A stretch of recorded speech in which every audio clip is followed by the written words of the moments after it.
Hozir obyektdamiz. Obyektimizni ko'rib, qanaqa bo'lyapti, nima bo'lyapti kuzatib ketyapmiz. Biza puliga kelsak farqi yo'q. Qanaqa joy bo'lishidan qat'iy nazar biz uni bajarib beramiz. Hozir telefon bo'lyapti. Telefon qilishyapti-da, ertaga deyapti, mana bu joyga kelib ketgan, meni joyimni hisoblab bergan, qilib bergin deb aytishyapti. Biza xo'p aka, qilgan ishlarimizni Telegramdan tashlab beramiz. Bitta ko'ring, narxlari bilan solishtiring. Misol uchun, mana shu joyi kvadrati, joyini kvadratiga emas, materiali kvadratga hisoblanadi bu narsa. Haligi fonda ham, tungi fonda ham bir xil bo'ladi. Sizni mo'ljalizdan oshib ketib qolmasin.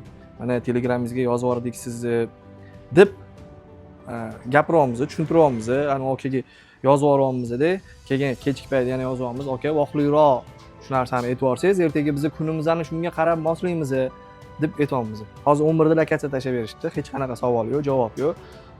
Keyin biz yozib yubordik. Aka, uzr, biz bora olmaymiz. Sababi o'lchab sizni joyingizni hisob-kitob qilib ketishimizga vaqtimiz yo'q deb. Biz o'yladik, endi katta ehtimol bilan bu tender. Bu narsani ustalar tushunadi. Misol uchun, agar sizlarga usta xizmati kerak bo'ladigan bo'lsa, unaqa narsa qilmaydi. Shundoq zamon rivojlanib ketgan-ku, Telegramdan shundoq ishini tashlab bersin, ko'ringlar ishini yoki adresiga borib qilgan ishini ko'ringlar, narx-navosini solishtiringlar. Ustalarni ham vaqtini bekorga olmanglar. Tender ham unaqa qilib o'tirish shart emas.